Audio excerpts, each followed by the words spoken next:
Hold on, y'all. Something happened.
Good evening, ladies and gentlemen. You are now plugged in with Mr. Q. Listen, tonight we're going to talk about a subject that's really important and not really spoke about much, especially in the society we live in.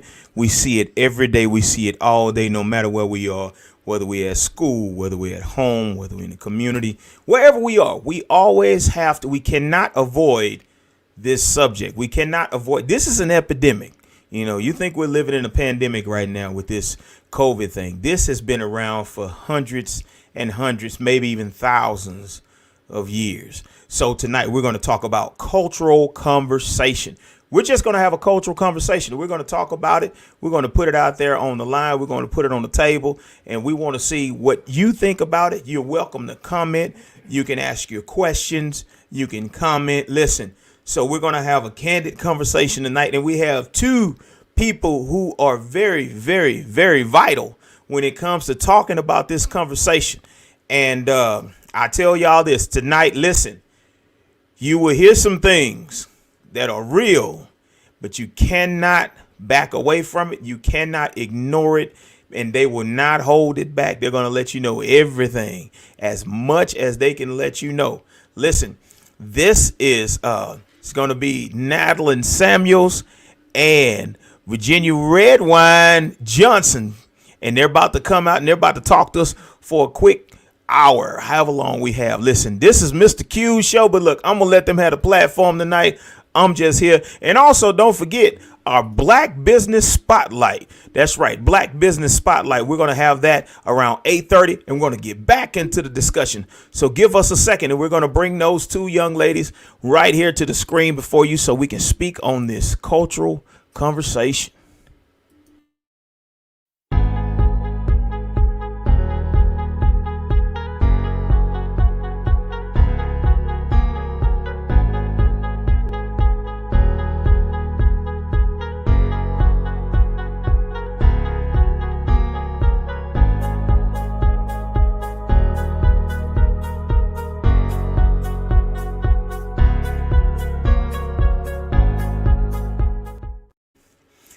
All right, ladies and gentlemen, listen, something is not right, but here they are. There they are, right there. We have Miss Virginia Redwine Johnson at the bottom, and at the top, my wife, Natalie Samuels. And we're going to talk about this conversation. So, ladies, first of all, I want each one of you to tell a little bit about yourselves. What do you do? Where do you work? What's your specialty? So whichever one of y'all want to go first. Reason I'm doing this because Natalie's sitting over here. We just kind of doing this a little different. We're social distancing. So whichever one of y'all first. Well, good evening, everybody. My name is Natalie Samuels, and I am an educator in our local school district here in Bryan ISD. I am in my 21st year in education. I've been a teacher. I've been an instructional coach. I'm currently a test coordinator for one of our local high schools here, Rudder High School, and I'm loving it. I'm a graduate, undergrad and graduate from the one and only Prairie View A&M University in Prairie View, Texas. And I'm just very honored to be here to talk with y'all tonight about cultural conversations. I do have a lot of background in talking about race and culture.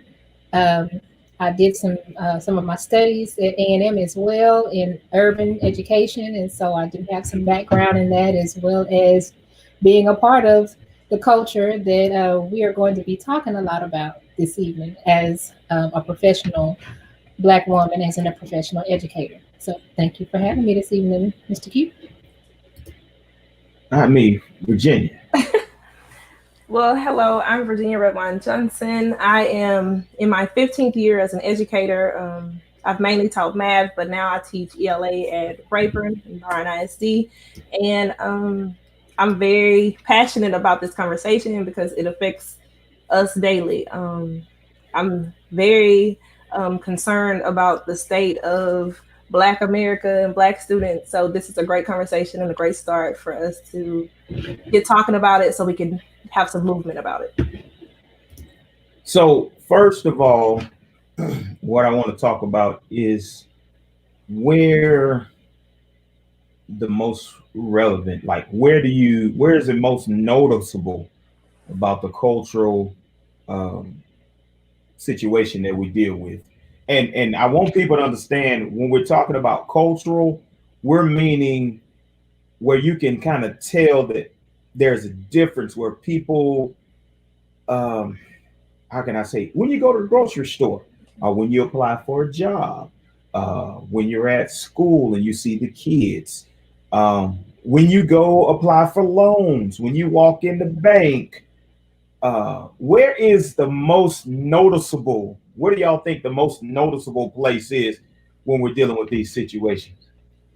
Well, for starters, I want to put a little plug in there and talk about one of the issues that's even causing this overall problem is that there's a huge confusion between race and culture. Mhm. And that is because we see everybody's race. You can see that I am a Black Right. woman. I can see that you're a white person or that you're Hispanic or Asian, but you do not see my culture. Mm-hmm. You see my race, but you don't see my culture. But unfortunately, because the lines have been blurred between those two terms, that when every time people think that we're going to be talking about cultural issues and cultural conversations, that we're going to be talking about only racial issues. There can be cultural conversations that need to be had within The the right. same race. Mm-hmm. All Black people are not the same. All white people are not the same. All Hispanics are not the same. So when we say we're talking about cultural conversations, we're going to be talking about that other side of that blurred line, even though it may still seem like we're going to be talking about racial, and we will be talking about race in some points, but we'll make sure that we make a significant difference between the two. But I think that that is one of the major issues, and that is because when they see me as a Black woman, or Q, if they see you as a Black man, in Virginia, they automatically want to put all of us into the same pot, as either the angry Black woman or the angry Black man or the thug, or, Mm-hmm. all of us are not angry. Now you're gonna make me angry like the lady almost did in the store today, but we're gonna talk about that later.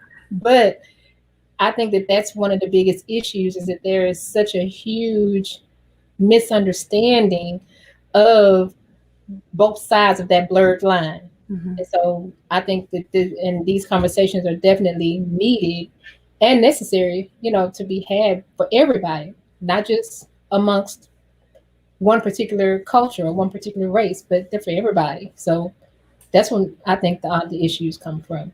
I definitely agree. I believe that one of the main issues that we're dealing with is our ignorance. No matter how professional you are or what's your job title, we really have some ignorance when it comes to cultural and race that we unknowingly put out. And so, one of the things that we're going to discuss tonight is just having some accountability of your biases, of your ownership of that, because a lot of people don't even know that they're unaware they're doing certain things Mhm. within that race and cultural breakdown. Now, one thing I didn't realize that when Natalie made me aware of this. You know, when we're driving down the street, and the first thing we say if we see a car that's designed a certain way, or Uh-huh. maybe it have curtains hanging, a chandelier, Not curtain. be like, look at that Mexican, you know, or we'll see somebody driving and they driving a Toyota and they driving real slow. Must be one of them Chinese. I didn't realize that's racial bias. Right. And we're And you know, stereotyping and we're putting everybody in one. Right. and we do it all the time. We do it all the time. And we're not even aware that we do it. Yes. Right. So Natalie had told me about this test that she took, and she didn't realize how racial. And when I heard her say, I was like, "Shoot, I'm racial bias, boy. I'm racial That was bias for that real." cultural beliefs inventory that we did during our PD this summer. When I first took that test, I mean, I struggled.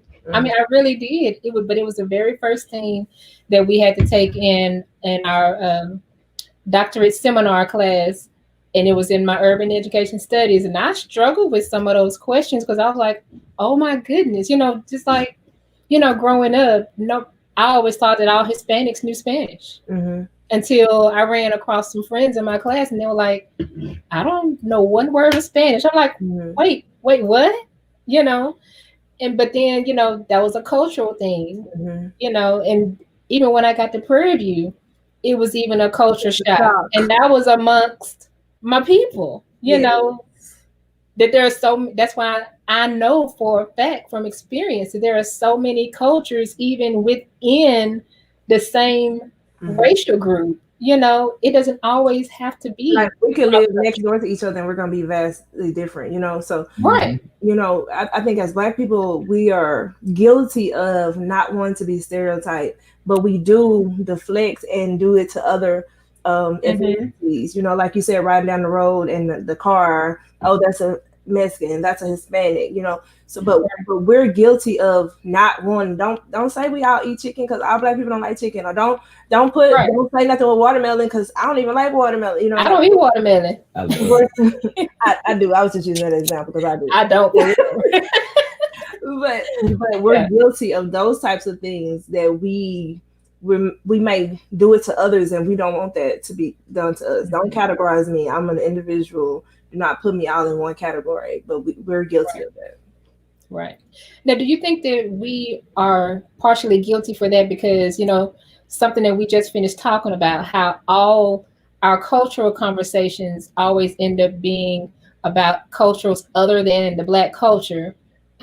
Or when we're talking about race, they're always about one race and not about other races. So do you think that we're like that because there's such lack of conversations willing to be had with us? Yes, I definitely learn about us. I just thought about that. I definitely think that just having a simple conversation. Oh, y'all, you don't like chicken? No, I actually don't. Like, just it sounds so basic, but I believe that we got to have those basic conversations instead of going off of hundreds of years of what you think Black people portray, or what you think that Hispanics are hard workers because X, Y, and Z. We keep those things going and we pass them down, but we never have a conversation about to really understand and know that individual person. Right. And you know what? I was I guess I'll talk about this part of it, and I mentioned it. As a Black male, we deal with it a little differently. I remember when I was in junior college in Kilgore, and I was staying with a buddy of mine. He's a white guy, and he we were coming from a store or something, and I had some back in the day. You remember boys in the hood when they wore the slippers, the corduroy slippers with the black shorts and the white T-shirt. Looking like ice cream. That was you. That's how I was dressed. Okay. So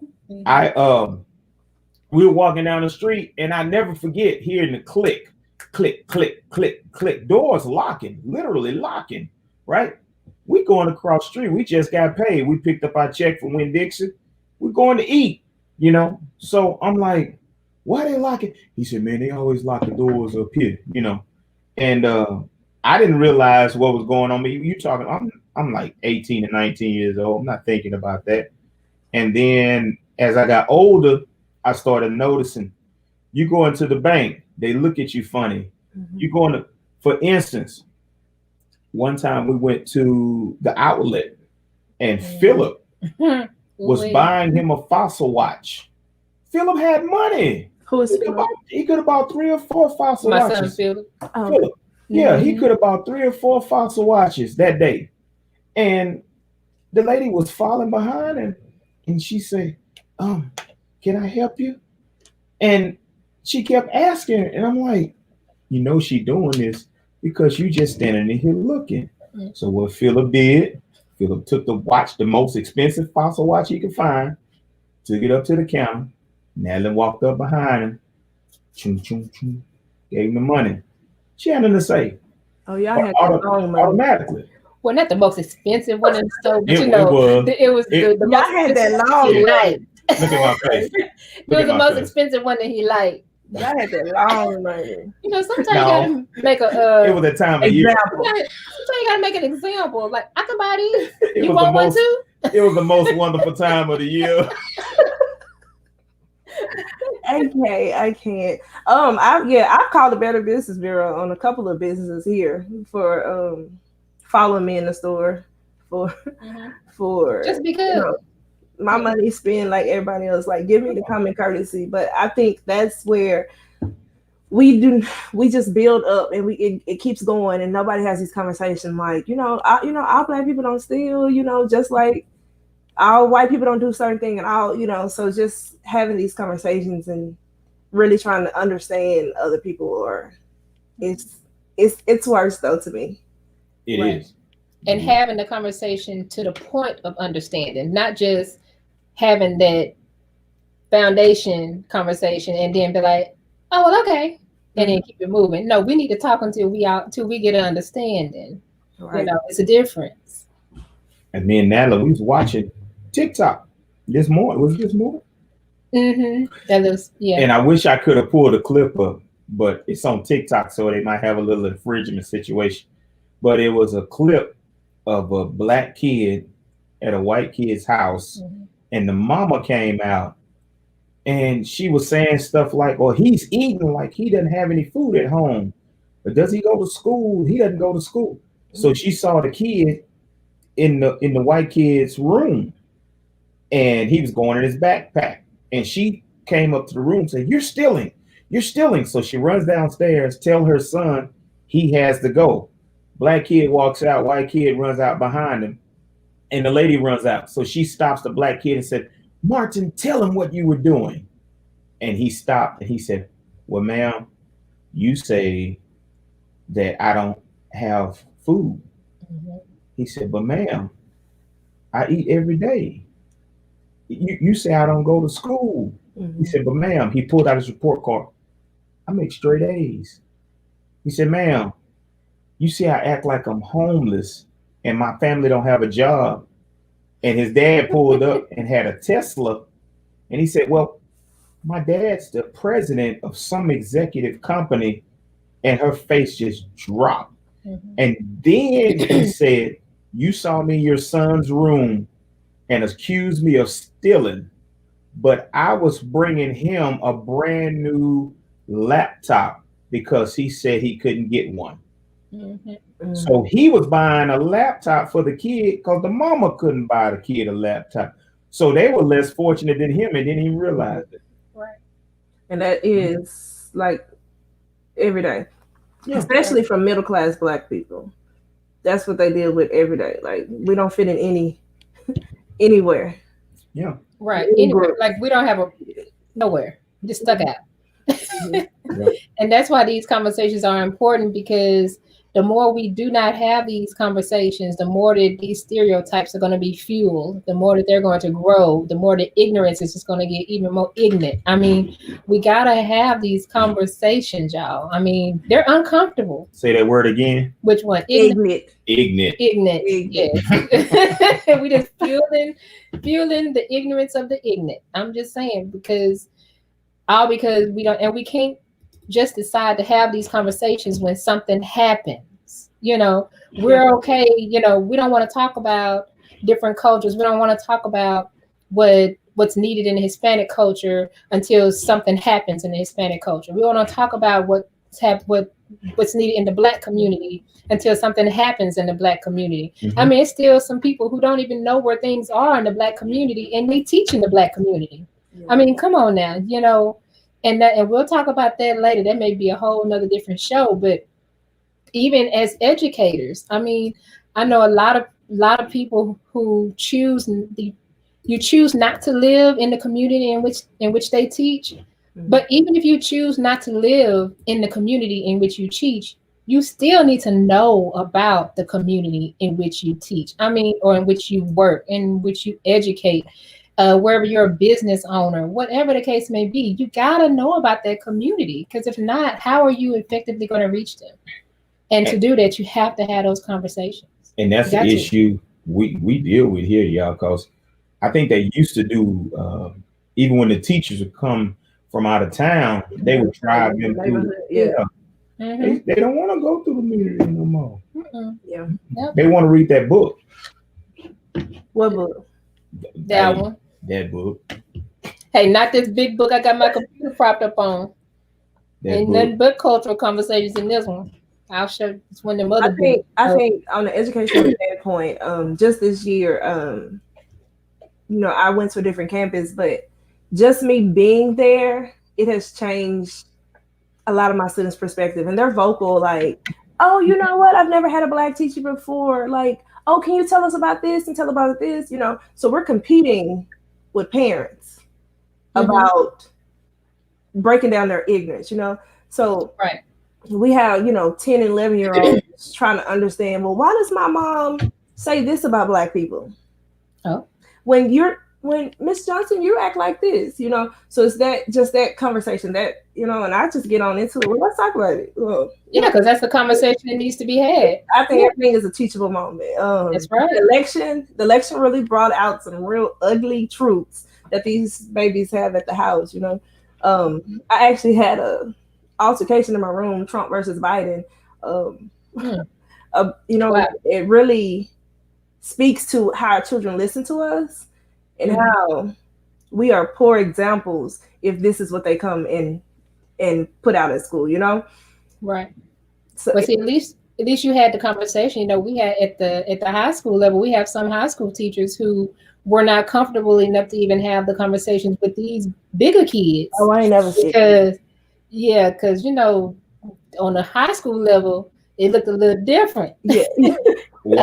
Especially on election day, we had some shirts. You know what I mean? But it didn't cause any issues, but I'm just saying, the high school kids are even more vocal, yes, but they didn't have an outlet to have those conversations. And that's where I really feel like that was an issue they should have been able to have.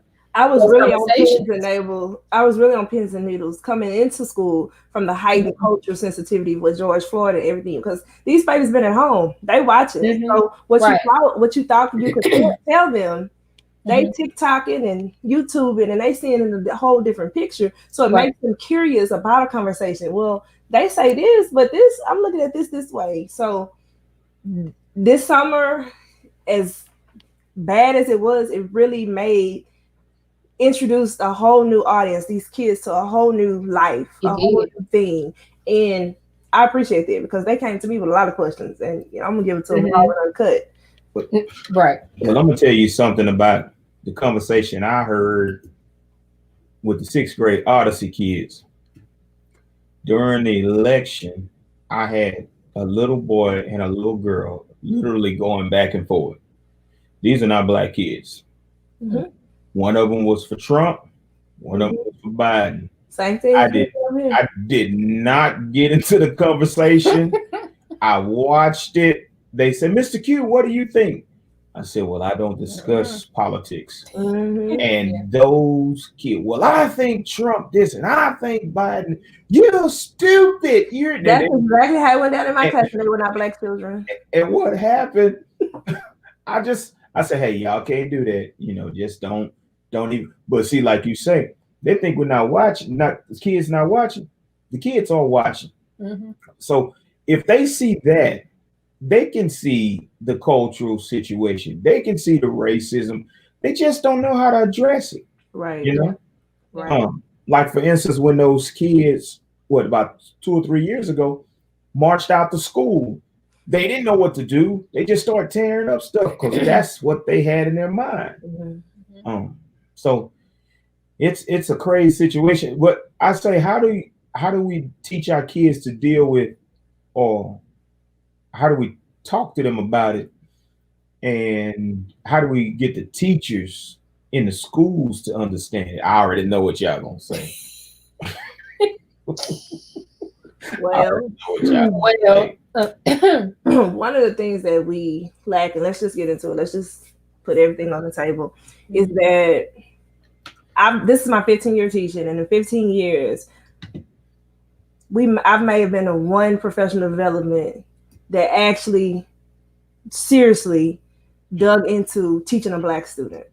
You know, we put band-aids on things like, oh, we're gonna go do this, and oh yeah, we're gonna do cultural this, but then we only lean towards one specific culture, and it's not Black culture. So then we are steady bringing up the data about Black students and behavior issues, and we lead in this, and we lead in that, and we lead in X, Y, and Z, and then we're upset that teacher year 1, 2, 3, 4, 5 can't deal with these issues with this Black student, but we never put anything in place to help her or him be able to teach this student.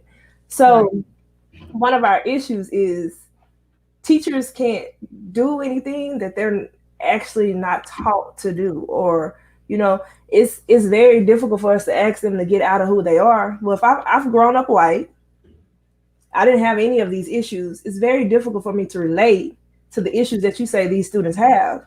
So I need some type of course, some type of help, work, some type of assistance to help me to deal with these students. And yeah, we can say, yeah, oh, they should, but if that's not their life, it's very hard for them to get out of that. And as a districts, as a state, we've did a poor job of putting a training there for them. We have. Well, and then, oh Lord. And then you're talking about the data, and I told Q, I said, I'm trying to figure out how I'm gonna talk about data. But one thing I do want to say is this, and he told me to put this disclaimer out there. Okay. Any data that you want to know as a parent, as a community member, as an educator, is free and available to you on the Texas Education Agency website. Okay, so anything that you might hear people speak on or whatever, unless it is about specific students or whatever, it is free knowledge. Like literally, you can get off of this video tonight and you can go to TEA, and if you want to see how the different ethnic groups and sub-pops, meaning our African Americans, our whites, our Hispanics, our schools, our districts, the different communities, if you want to see how they are doing and get your own look at what the data actually says, because here's the thing, we need desperate training for our educators, because, and I think it even goes back even beyond the Texas our districts. We need to reform our teacher preparation programs. If I didn't have, first of all, if I hadn't have been at a HBCU for one, there are certain classes that I would not have had the opportunity to take when it comes to becoming an educator and talking about the different races and cultures of the students that I would be teaching. If I hadn't have had those courses in urban education at A&M, then there are certain educational things I would not know about how to relate to different students of different groups and races and cultures. But until we go all the way back and reform these teacher education programs, Because if we reform the teacher education program, that will reform what we're putting out into these districts. Mhm. Then the people who run in the districts will know what training our teachers need. We need more than just some pick up stick strategies. We need more than just some fix it squares to help. And one day or two or In 1 hour. day, We need 45 minutes ain't gonna cut it. We So, hey. need extensive training. What I want you to do, pause right there. Oh man, Because we gonna come back. But y'all, we gotta have, look, this is getting good. We gotta have our Black Business Spotlight. So what we do in our Black Business Spotlight, we bring people in the Black businesses and we let them talk about their business, give them like 5 minutes. So we're gonna have a Black Business Spotlight right about now.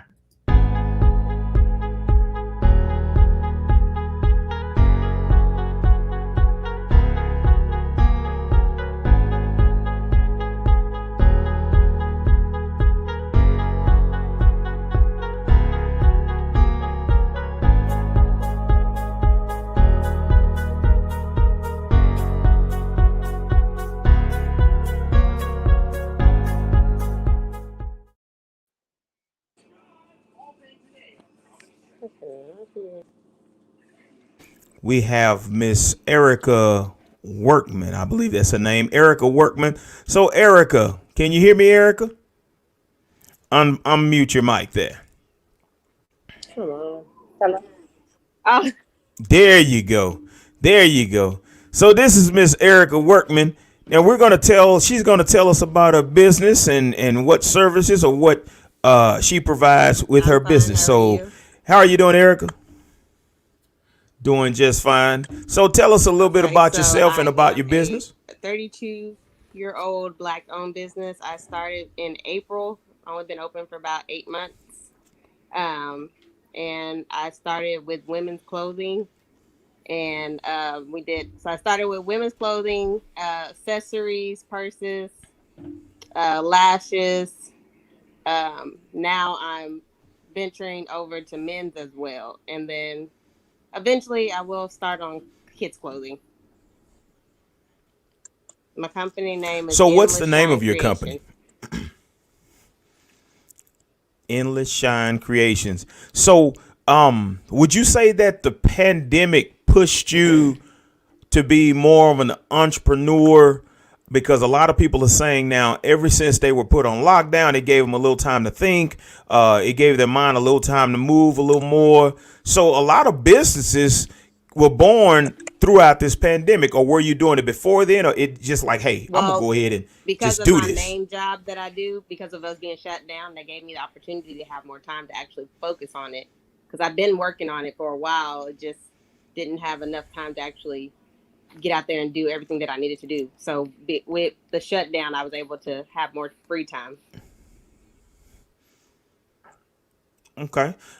So because like I said, I know a lot of people who are doing the same thing, and that's why we do this Black Business Spotlight. And all of a sudden, I think once after George Floyd, that whole thing happened, and all the black people like, we about to start black businesses, and we were already shut down. So all we needed to do was get out there and do it. So do you have like a website or Facebook page or anywhere? Okay, Facebook what is your Facebook page?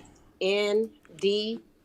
3NDL3SSSHIN3. You said 3? 3ND. 3. SS. Well, you got that fancy name. SHIN3. Okay. And those are like, oh, I see what you did right there. Endless. I see what you did. You turned that 3 around and made, okay. I see what you did right there. And that's right there on Facebook. So I'm going to put that up and I'm going to let them know that's your Facebook page. So if they type that in, that page is going to come up. Okay. Correct. So that's it right there, isn't it? Going across the bottom of the screen. Is that the way you spell it? Yeah, that's how my Facebook is spelled. All right. And do you have like a Twitter or Instagram or? I have Instagram as well. The same thing? Yeah, but it has the it's the underscore uh, a dot or a period, you would say, and then Hmm. the same way the endless shine is spelled, or endless shine is spelled together, no spaces or anything. Okay. Well, that's awesome. So, do you get a lot of people inquiring about your businesses or your items, or kind of give them an idea of what you may have, or like specifically? So my biggest seller is Nike. I sell a lot of women's Nikes, and now like I've transitioned over to as well to incorporating men's Nikes. So that's Okay. like my biggest sellers. Okay. And what city are you located in? I'm in Bryan, Texas. Bryan, Texas. Because I thought you were gonna say you were out yonder. I was like, well, y'all got a lot of business coming out yonder. But so that's a good thing, and we're glad that you're able to do that. And we hope if I can put your number at the bottom of the screen, or do you use your number? If you're Yes, not, my I'll number's tell. on, it's on my business card as well. My phone number is 979 Mm-hmm. 221 Mm-hmm. 3824. 3824. Okay. So, ladies and gentlemen, if you're looking for clothing, if you're looking for, you got shoes, if you, shirts, pants, whatever, you call her and let her know what you're looking for, and she can probably get it for you. So, ladies and gentlemen, don't forget, and that's called Endless Shine. Endless Shine, and the CEO of that company is Erica Workman. She's a bit shy, so I'm not gonna make her talk anymore because she was asking me, "Do I really gotta talk?" So, but listen, it's good to see that we have some businesses coming out of this pandemic, because we really need it. It's hard. You get to Walmart and all these different places. It's hard to find what you really need, and it's good to be able to have some good quality black-owned businesses, because a lot of, I'm gonna talk about that one day, but a lot of our black-owned businesses don't know how to be businesses. So Yes. that's a whole nother subject. Whole nother subject. But anyway, we're glad that you tuned in, and we'll be letting people know about Endless Shine. And matter of fact, this will be on Facebook, so you can watch it again. So, ladies and gentlemen, remember, look out for Endless Shine for whatever you want about clothes, shoes. Get in touch with Erica Workman. Is that right? Yes. Don't Oh, forget the creation though. It's endless shine Endless creation. Shine Creation. So Endless Shine and Endless Shine Creation is gonna be the page, right? Yes. Correct. All right. So thank you for coming in, ma'am, and we hope that some people are watching and they may want to, get in contact with you and everything. All right. I appreciate you having me. Have a good Yes, night. ma'am. Appreciate you coming in. Bye. Bye. Smooth, refreshing, Finetta tea. Whether you drink from a bottle or pour it in your favorite glass, you will still enjoy the taste of fresh fruit and ingredients that will keep your body happy and healthy. Finetta tea.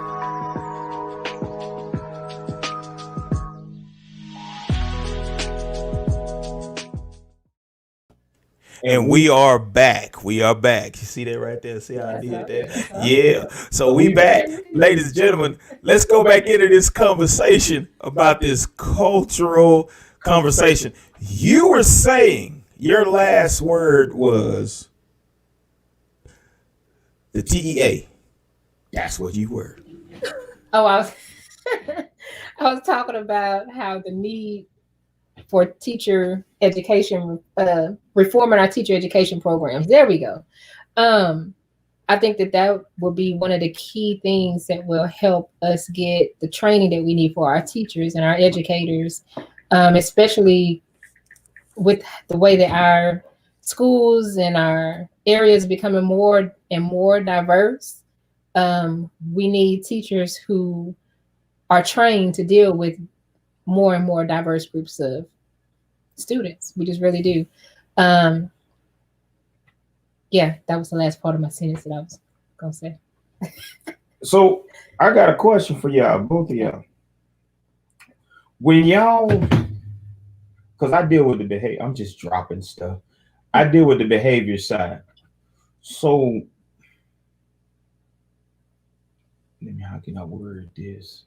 Still keep my job. Okay, so I do notice, and I notice for a fact that during the discipline in the classes, our kids are said to have the highest rate of percentages of discipline when our kids are not even at the highest rate of population in the school. Oh yeah, we're like 14%, but we make up over half of all of the discipline. And that's not just here in Bryan. No, it's global. That's the nation. So that's why I tell people when I say these things, I'm not talking about where I work. I'm talking about what the nation allows. I read this, is it the NEA?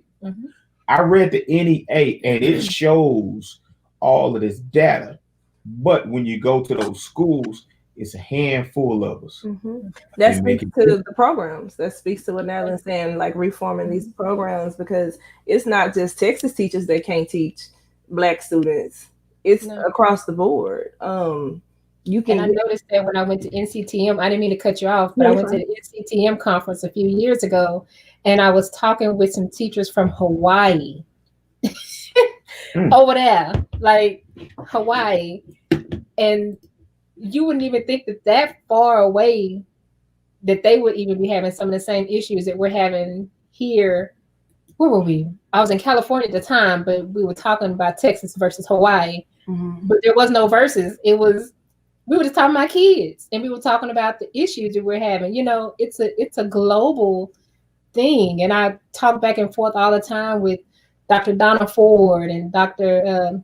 Bonner and Dr. Lewis, and some of the data that they put up, it's never about our little area, but it's the same issue. You know, so yeah, it's someone said in the comments it's a lack of tolerance for them, and that definitely is a lack of tolerance. We don't tolerate what we don't understand. Exactly. As an educator, you know, I make sure if I have a bias towards something, I go out my way to make sure that I'm not leaning toward that, because I know I struggle in that area. When I was at Prairie View undergrad, our professor, Dr. Booker, would say that boys were not called on. And she said she had 11 brothers and we just overlooked boys. And so I have like 10 nephews. And so I would ask them, like, y'all think, you know, do y'all get overlooked? Well, if you come into my classroom, my girls, I wouldn't say they chop liver, but they can't do anything for me. Because since I learned that, I know that I have to do extra, go bend over backwards, extra for boys, and not specifically just boys, Black boys, because they're the last to get called on. They're the ones that you say that they think they're going to have a behavior problem. They're overlooked and overshadowed by everything. Naturally, in a profession that's women driven, we naturally go to girls. So in this scenario, Black boys are getting left behind in droves, even more because A, they're a boy, and B, they have the tendency to may be the little ADHD, be the little one who he listened to you, but he's drawing. As a Black educator, those things that may bother my counterpart doesn't bother me. And that's simply because I have really tried to change my thought process into only I'm very biased to my boys. Like, girls get upset. You get called on in such and such classroom, but over here, I let my boys run it. And you can see that I was out for COVID exposure. When I was gone, my class was a nightmare. Nightmare. And they're like, you never call us. Why is it like this? It's because when you set the tone, a different tone in your classroom, then it speaks to that. So my boys are my leaders. If I give them more to do, I expect more of them, that I don't have those behavior issues. And that's little things like that can teach others. How do you handle that little boy getting on your nerves? Well, you don't have to change your thought process. What are you going to do to make him sit down and listen? And you know what? I was a little boy before, believe it or not. And when I was in school, the teacher always looked over us. You know, we had one little boy in our class. He might be watching, so I ain't gonna say his name. He talked really slow. And little freckles, little brown hair. He might still be watching. But I love him to death. But he would always raise his hand. And the teacher looked over him. But he was smart. She automatically assumed that every time he raised his hand, it's gonna be a long, drawn out. So when we raise our hand, I'm like, why she never answer us? But the girls were quick when they answer a question, boom, boom, and they knew this and they knew that and they knew That's this. across the board because they want correctness. So you're afraid as an educator, and that's something that's taught too. You're afraid that so such and such answered the question, and I'm mad that they're wrong. No, but I praise. I like the way you tried, and I like how you thinking it. But that's not the answer that I'm looking for. And you know what? This kid I was telling you about, he wrote an entire book report on the Civil War, but his reading was awful. But he wrote it. She let everybody, all the girls, read their book report. He was not allowed to read his. She said, "Well, give me yours," and she let a little girl read it. That messed him up, so he never said anything else in the class. So what I learned, even working with the boys in my mentoring program, and Natalie will tell you, I always find out what their weakness is. And you take that weakness and you build on that one specific part of them, which is what teachers, a lot of the teachers aren't taught how to do because it's not in that book. So my deal is when it comes to our Black kids, when we walk into class, automatically that new teacher freezing up. She's freezing up. She's getting nervous. I don't know what to do. And then you got to bip. Them bips. Let me tell you something. The bips. Y'all already know, Virginia. Them bips make every teacher nervous because you got to give little Billy some candy and a Snicker and a bag of chips. Yeah, we are not exaggerating. Look, This stuff. Wait, every 5 minutes. Listen, it's timed. Gotta get rubber bands. Listen, we had a little boy right now. Right now. I think he's still over there. He graduated this year at Rudder. I don't remember his name, but this little boy here, when he walk out the class, you take him and his favorite drink is Fanta Orange, and that will calm him down. That's in his bib. You know, them bips. So it's one of those things where Dr. E say, "Don't get me started." So it's one of those things where they automatically think because, and this I'm gonna tell y'all, this is what the teachers think. Because he has a bib, he needs orange soda. He lives in the projects, right? And he ain't got no money, and his mama ain't married. But honestly, relationships can fix a lot of these issues that the classroom teacher is having. Right. A simple relationship, something so simple as, I'm talking about, what would your mama say? What your mama say? And you don't know that his mama died. It's like simple relationships can really remedy a lot of stuff. Half of the stuff that I'm calling you for, Q. I'm gonna call your mama. Right. It sounds so basic, but educators are just not there. Let me tell you something, Virginia. I know you seen my big old self sitting in the hallway before on the floor. But you know why I do that? That little boy sitting on the floor, he gonna act like a baby. So what I do, I sit on the floor with him. If he got whatever he got in his hand, let me see that, man. What you do? Hold a little conversation with him. I had to teach one of my workers, build a relationship before you go off. Because we had one of our boys that get triggered. And when they get triggered, they ripping up the whole hallway. It's all because you're right. No relationship. So I can't, whereas I can walk up and say, boy, if you don't go back in that classroom and be quiet. In a certain tone. Right. They can't do that because they know that's Mr. Q coming down the hallway. And Mr. Q gonna either write me up or take me straight to the office. He ain't gonna play around with it. And it's a level of disappointment that they don't want to do to you because you have set that tone and expectation, not just giving them the Fanta and the candy, but you know what? This is what I expect in here and this is what you're gonna do. But I also care. No matter how stern I am, I also care. Of course, I've taught Natalie's son, and we went round and round in fourth grade at We first. sure I did. heard. That was fun. But we round made and it. round and round because A, I'm biased to boys, and Mhm. B, you just not gonna be junk up in here. Like That's right. 20 That's minutes from him. now, you're gonna have my name.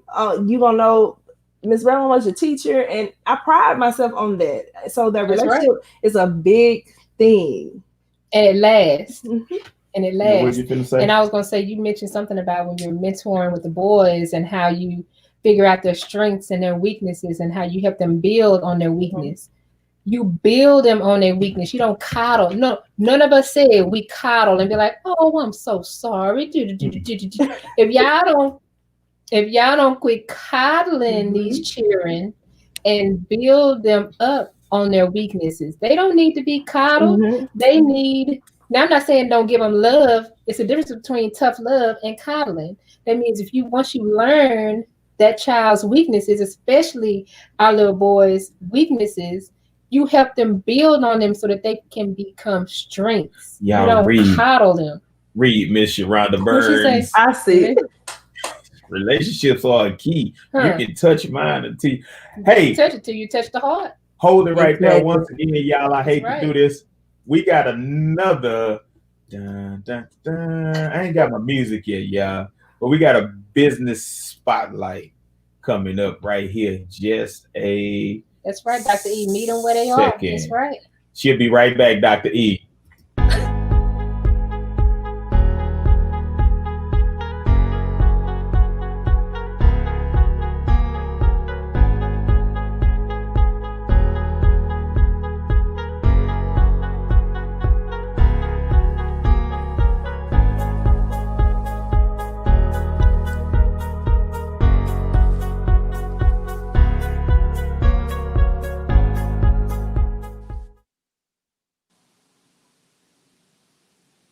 This is our business spotlight, and we have another black-owned business.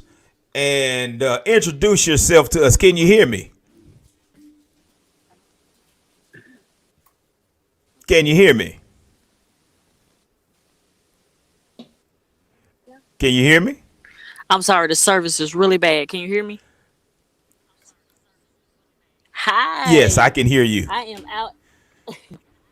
How you doing? You got a radio voice. I was like, that threw me Hey, I for a like to loop. talk to people now. I'm here for it. Oh yeah. Oh yeah. So let us know who you are and let us know what your business is and how long you've been rocking your My business and name is everything. Felicia. I am the owner of Naturally Chemo Candle Company. We are based here out of College Station. And right now, we are Okay. sponsoring a fireworks stand out on Highway 21 West. You got a Yes. fireworks stand out there.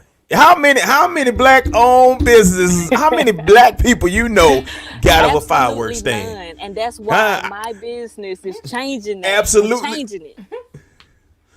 Yes. Yes. And you look, I'm gonna tell you, you're gonna have all the people. And listen, let them know. Ain't no discounts. You're gonna pay the same price here that you're gonna pay up the street down there in That's Curtin. correct. Tell them. That's right. I mean, we do have a few buy one get one deals. We have a few incentives. If you Mm-hmm. spend a certain amount of money, we'll give you something for free. But we're trying to get our face out here. You know, like you said, there's not many. I ain't gonna say many. There's no black Rand None. stands. I hadn't seen So any. we out here. Yeah, we out here. Highway 21 West. And you know what I like about that? You're doing something different versus what everybody else is doing. Because it's like everybody else just grabbed on to whatever the next person was doing and just decided to start a business. But when I was like, a firework? Wait a minute, firework? Did she say she got a firework stand? That is something different because honestly, around this time of year, that is a lucrative business because people want to pop fireworks, especially and don't mention July 4th. If you set up out there on July 4th, it's over. You know, it's over. Right. So that's a great thing. Tell them a little bit more about your was it chemo candles? Because that sounded kind of It's interesting. Naturally Chemo. Uh-huh. Yes, Naturally Chemo Candle Company. We have a website. We're on Facebook, Instagram, eBay, Etsy. You name it, we there. We do pop up shops here locally. We make custom candles. We make baskets, all natural bath and body products. Um, so we only been in business since 2020, but we're trying to grow. We're trying to get our name out there, and we're trying to serve the Black community. Do you get a lot of business right now, or is just kind of, you know? It's kind of slow at the moment. I'm actually not from here. I'm from Mississippi, so I am trying Oh, to network with some people. I'm really glad that you invited me to be on this show, just so that we can get our name out there. We're selling in a local shop on Texas Avenue called the Vintage Circle. So okay, we're trying to bring business to them. They're newly opened in August. So we're just trying to get out there. okay. So I'm gonna tell you what. What I want you to do is I'm gonna get in touch with you because I can offer you something that you probably wouldn't even imagine. I could offer you Hey, a I'm open commercial. for opportunity. Yeah, Oh I well, can offer hey, you. I'm Yeah, for it. yeah, I do commercials. I actually have a Okay. Q Vision Concepts production company, and I do commercials. So we'll talk about that. And I'm not trying to pay no house note. You see what I'm saying?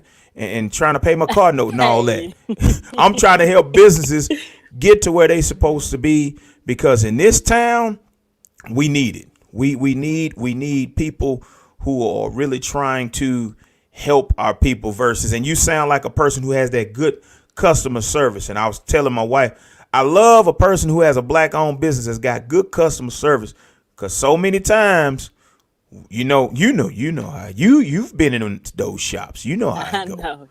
Yes, I'm trying to change that. I'm trying to change the stereotypes about us Black people. And that's Amen. I good. know that's right. That's good. I appreciate my wife talking about amen. She know that's right. She in the back. She in the back here. You can't hear it right now. She in the back room. Uh, Okay. but so give me a way to contact you. Do you have a Facebook page? As far as a business page? Yes, I have a Facebook page. Yes, like I said, we are on everything. My business, Naturally Chemo, is Naturally Chemo on everything. And that's KEMO, Naturally Chemo. We're on Uh-huh. Facebook, Instagram, Etsy, eBay. We have naturallychemo.com. Okay, so it's I'm trying to naturally be on every chemo. platform imaginable. Yes, So Naturally Chemo, KEMO. okay, and I'm gonna put that on there. And every site is basically naturally chemo. And that's what we're gonna see when Yes, it's this. Naturally Chemo. If you search Naturally Chemo, you will find us. Naturally Chemo Candle Company. But if you I, just I, put in Naturally Chemo, you can find us on everything. I think I spelled that wrong. I put two L's in there. I'm not good at spelling. So It's two L's. You're right. is You it two? correct. Okay, well I'm That's good then. right. I'm good. I knew some was wrong. Some was Yeah, right with my spelling. that's Yeah. it. So we're so naturally chemo, and like I say, you stay in. Matter of fact, once I get off of here, I'm gonna message you and I'm gonna show you. Matter of fact, I want you to sit there for a second. I had a young lady who she sells what you call, it's like a tea. What it's called Finetta tea, but it has like a lot of organics in it, a lot of essential vitamins and minerals in the tea. And I did a commercial for her, and I'm gonna let you see it just right here. So this is Finetta tea's commercial because we need to Okay. go to a commercial break anyway. Here it is. Smooth, refreshing, Finetta tea. Whether you drink from a bottle or pour it in your favorite glass, you will still enjoy the taste of fresh fruit and ingredients that will keep your body happy and healthy. Finetta tea.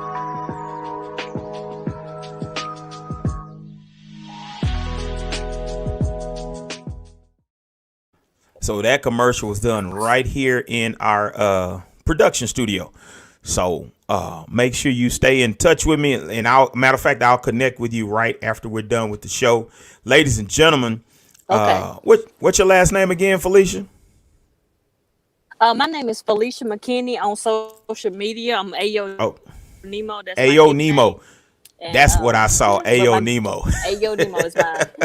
Yeah, that's what you saw on social media. My Yeah. nickname's Nemo. Everybody knows me by that. But for business purposes, I'll tell you, my real name is Felicia McKinney. Hey, that's how you got to do it. That's how you got to do. Hey, because you can't walk into a place and, hey, my name is Nemo and I want to do a business proposal. And that's right. But a lot of That's people don't right. understand. And then one thing I like, you know how to speak, you know how to present your business, and you make it. And then we're looking at your items and your products right here, and this is Look, Nice. this is nice and great presentation. So we might have to get some of these candles because my wife, she Thank love you. candles. Yeah, you can't see her. She Hey, over come here. on, we got it for you. Yeah, she love candles Where am I at? right there. How's Yeah, it going? I know it. she I'm love. sitting. I'm sitting in the car in the rain. So Oh, bless you. Yeah, but I'm going to let you go because we're gonna get back into this cultural conversation. But I will be contacting you within about 30 minutes to an hour, if that's okay. all right. Well, thank you so much for inviting me onto your show. All right, no problem. We'll be talking to you. Hey, you ladies and gentlemen, that was Felicia McKinney right there. And her nickname is Ayo Nemo on Facebook, but her her professional name is Felicia McKinney. That's her real name. And her company is called Naturally Chemo. And if you check it out, listen, we're looking at some things here, and it looks like it got some good stuff in it. I don't think that. So, ladies and gentlemen, we're about to come back in just a second here, and we're going to finish this conversation.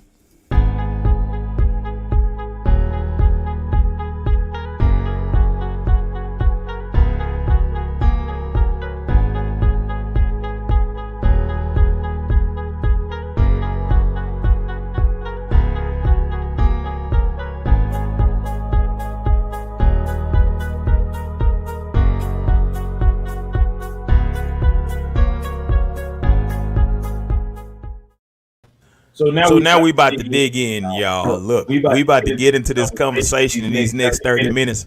Look, so tell us, like, give me some examples, because we've talked about what our teachers don't understand or what. So give us some examples of in this cultural conversation. When Alan has a whole outline here. So just give us some examples of what y'all see in the schools, in the classrooms, with this cultural situation, dealing with our children of color. I can start off in Virginia. You can. Oh, they facing each other now. Oh, Lord. But when it comes to what I have seen in the classroom is, and it's all because of a lack of, like we've been talking about, a lack of training, a lack of appropriate cultural conversations that are being had, a lack of owning up to biases and understanding that y'all, everybody, I don't care who you are, you have some type of bias against something or someone or some group or whatever the case may be. Now, I'm not saying that you're supposed to just sit and dwell in that bias, but before you can get over yourself, you have to acknowledge. You know, it's kind of like they say by AA. The first step is admitting you have the problem. The first step is admitting that you even have these biases, because there are things that are said subconsciously that we don't even know that we've either said it or we don't see anything wrong with it. And there are two words that every time I hear them, either in a classroom, in a PD, in a meeting, in a whatever, two words, them and they. Y'all, them and they make both eyebrows go up at the same time. And anybody who know me, they be like, oh Lord, they done said them and they. And we say them and they without even noticing that we've said it, especially when we're talking about behavior, or we're talking about data, or we're talking about test scores, or we say, or I'm sorry, three words, them, they, and those. Them students, those students, and what I say, them, they, and they.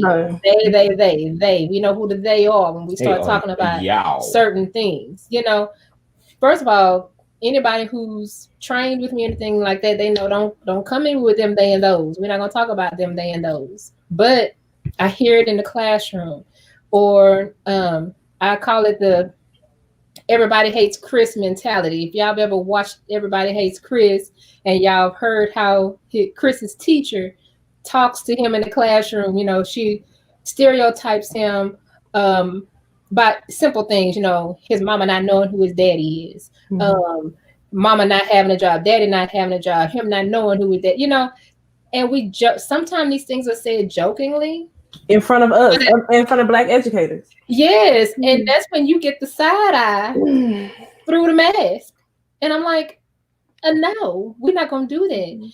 And as educators, we have to hold ourselves to a different standard, because not only do we need to know our own culture, about our own selves, but we have to know enough and be comfortable enough with ourselves to be able to reach and teach others who may or may not look like us, live like us, sound like us, anything.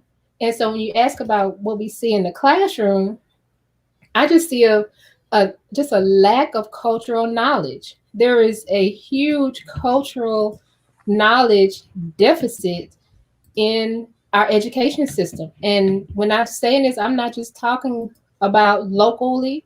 I'm not even just talking about statewide. I'm talking about there is a cultural knowledge deficit in our classrooms right now, and it's life or death in the academics of our students of color, especially with our African American students. And it's just too many instances to just name just a few. And this is from being in the classroom, from being an instructional coach for 6 years, for being in leadership and mentoring of teachers for 10 years. I mean, I've seen and heard so many things, and I've had to have those uncomfortable conversations with some teachers, but to the point to where, one, I built a relationship with that person first. Remember, relationships are key, even with dealing with adults, y'all, not just with kids. I want to do something, and I figured out how to do it. Let's watch. She mentioned that everybody hates Chris mentality. Let's watch Chris's teacher. Ooh, oh, that's good.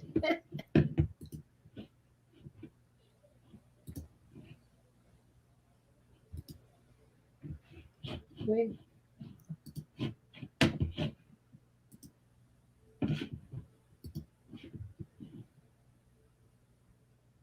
You can hear. With the volume.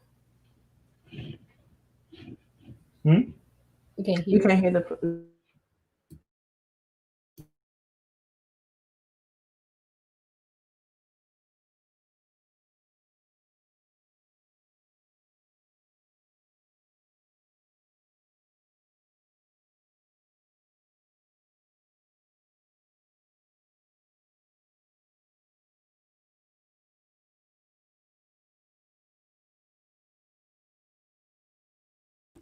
I'm sorry, y'all.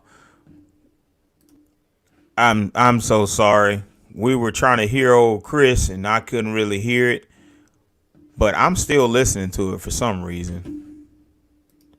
Well, I tried. But anyway, next time we'll get it. Y'all mics are muted. But next time we'll get it. We'll get that played for y'all, because that's one of those things we need to hear. that we need to hear. So I got to work with that and figure out. But his teacher, that was like two or three clips where she was saying on one clip, she said, "Well, we understand, that you may not make it to the football leagues. Your family's not going to be able to eat because they don't have anybody to bring food in, because your father's not home and your mom doesn't know." It's just all of this stuff. So I don't know what Chris Rock was reaching for when he did it, but Chris Rock did that. He did that for real.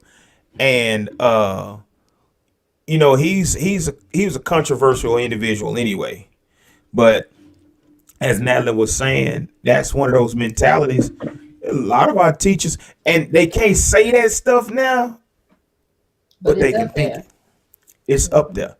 It's up there. So I'll tell y'all, for instance, we have some kids right now. We have a lot of homeless kids they've dropped off at our school. And we don't know it until the kids mention it. And a lot of the teachers give those kids a hard time. they're sleepy. And they're sleepy because they stayed up playing Fortnite. No, he's sleepy because he's hungry. And well, he got on Jordans. Okay, ma'am. Go ahead, Virginia. You unmute your mic. Said, get out them people business. You don't know. Yeah, cause You in them people business. yeah, Don't do that. he got on Jordans, but how you know somebody didn't give him those Jordans? And you know what? Even That's if their that mama business. them did buy the Jordan, that's them people money You in gotta their catch business. papers and 'Cause- everybody talking about. Anyway, go ahead. I just I was gonna add to that.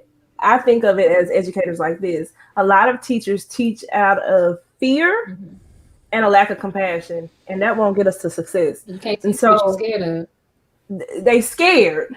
So they behavior. Oh, I need to get them out because I can't connect with this. So it's the teaching out of fear, and then the lack of empathy and compassion. My husband and I talk all the time.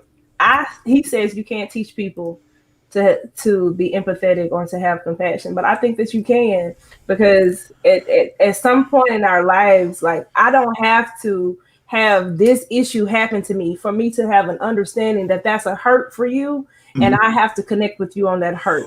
Well, I think, Virginia, I think I gotta agree with him. You Well, I see it like this. Okay. I gotta agree. I'm gonna tell you why I gotta. Can I tell you why I gotta agree? okay? Because some people, you teach them empathy, but instead of empathy, they turn it into sympathy. I You give see you what I'm that. saying? I give you that. Right. So it's like, oh, poor baby, we understand that, you ain't got this and you ain't got that and you ain't got that, versus kind of meeting him where he is to understand he don't have these things. And it's kind of like, you got a kid come to school, they don't have food at home. Instead of saying, oh, well, I know you must be hungry, instead of saying that, hey, man, you want a Snicker, man? You want some granola bar? That's what I do. But And that I goes back to know. relationships, Q. That's gonna go back to your Right. relationship, because the way I might tell some little girls, like, you can't do da, da, da, da, da, I would frame that a whole different way to a different student that might not take me being so hard in that manner. So it still goes back to relationships of how you can talk to people. Yeah. Right. Because I wouldn't necessarily say you can teach somebody how to be empathetic, but you can help them learn how to build relationships Yeah. to get past that level of fear Yeah. so that they can be able to empathize. So it's like you backdoor teaching them how to empathize because you're teaching them, I agree. hey, you don't have to fear me. I just need you to understand me, understand how I work, what makes me go, so to speak. And then that way, when I do have an issue, you're able to empathize with me instead of looking at me through that fearful eye and just be like, whatever, Okay, we got a I saw that question. Ouch. When you find out, you let us know. Huh? Somebody said, I said, when you find out, you let us know. So Dr. E, did you see that? We should have had Dr. E on here. No. Oh boy, Dr. E gonna tell it like it is. But you know what? Dr. E is not the first person who I've gotten this question from, and not even. And I could speak for Virginia too, from our professional development that we did in July. So those of you who are new to this information, from July 1st to July 31st, Virginia and I put together a culturally relevant professional development for educators. It was a month long. It was divided into different topics over, really, it ended up being like 4.5 weeks or whatever. But we really talked about everything culture, literally, from everything we talked about tonight, all the way up to now what? Now it was what open this look like? we had different states. We had Michigan, we had And Louisiana was Texas, in the tub. Louisiana, Alabama. It was open, and it just speaks to how it's a problem everywhere. Right. And the question that we've gotten since then is, okay, how can we get our district to do this? How can we get our districts to have these same conversations, open up these types of professional developments? How can we get the district to let y'all have this PD with the district? I mean, y'all, Can I answer? We've had the questions. Can I answer? But the key is y'all. Can I answer, please? It has to be. Can I answer, please? Yes, because I don't have a. You can't. Okay. But here's the thing. I'm gonna tell you why. But why? Well, here's the deal. Because you have to have the book.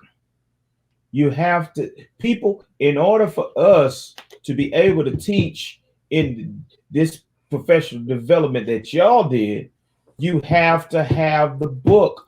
And Sharonda Burns said what I was about to say. The districts are terrified to have crucial conversation. Well, until they but they're not terrified to have these the same. Ain't nothing gonna change. And release. The staff has requested it. Yep, sure has. And as a matter of fact, we had one person that was coming every year, and I hadn't seen her anymore. And we've actually had. Well, no, I ain't gonna say that. So it's been requested from the district level to have it. So let me tell you, I would say that the right people are not asking for it. The right people don't, and they're not gonna ask for it. Right. Because here's the deal. Our people see it, but our people don't want to acknowledge it, if you know what I mean by our people. Because we have some our people who even scared to have this conversation. Say, hey, I think y'all need to, for instance, when we brought Craig Boykin down, one of our people was sitting there and enjoyed every bit of it. But here's the deal. It has to be their idea, not y'all's idea. That's how it has to be. Just being honest. So if they feel like they sure did, Rayleigh. Oh, I'm sorry. We definitely censor instruction every year. We're going to definitely have all the Hispanic training, and not every Hispanic student. The thing is that Black students, and we have to be real, Black students don't have anybody fighting for them. So for so long, Hispanic students fought to get a seat at the table.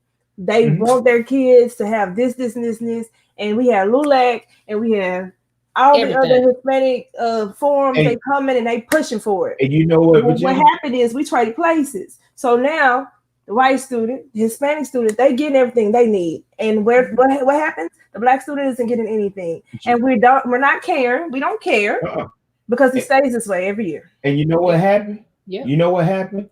Instead of our organizations coming in, now I'm finna get on our organization. They get mad at me. Instead of our organizations coming in, Dr. E, right? Trying to figure out, right, Dr. E. Look at me, y'all. I see you. What? Trying to figure out what we can do to combine with the school and help better our kids. You mean like the Alliance? Not that organization, that other one. Oh, that other one. That other one. And they the powerful ones in this city and every other city when it comes to our kids. But they so busy worried about our kids getting in trouble. We need to protect our kids from getting in trouble. Instead of doing that, come in, combine with the school, pay for somebody to come in and teach these people how to instruct our kids. Because if we're not going to put Black educators in these positions, we got to train a white educator to do it. If you're not going to put Black educators in leadership, then train the white educators to be able to handle these issues. So one of the issues that I have majorly is our lack of representation on the educational forum. Now you do have, some Black educators who are not well equipped or they take a backseat to issues, but that's not everybody. But if we're not even offering them a job, if we're not even putting them in a position to have the opportunity to be on that in that hallway to be there, then we're never trying to get a solution to this problem that we keep talking about every meeting, every data, every testing. All the data. Right. And guess what? And then that. Go ahead. I'm just saying, and then that data, I just gotta say it. And then we keep hearing about the data, and they say, oh well, our African American students are improving, and da da da da da. But let me tell you what that data look like. I'm sorry. Let me tell you what the data look like. Data looks like this. It's parallel. It's not closing the gap. They're not meeting. They're not crisscross applesauce and nothing. They're going just like this. So that means while everybody else, our students are doing better, but they're doing parallel better, not closing the gap. Can I do this? Can I do this? Since this is my platform, I'm gonna roll them Martin these people. I'm gonna call these folks out. Okay. The NAACP of the Brazos Valley, Bryan, Texas. If they would figure out a way to get into our schools to better our kids versus trying to protect them from getting in trouble, because kids gonna get in trouble. You see what I'm saying? And we got TAPSY, we got all of that. But guess what? If the NAACP speaks, the district will listen.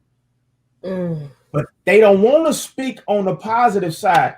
They want to speak on the controversial side because they thinking, oh, our kids are always getting in trouble and this and that and the other.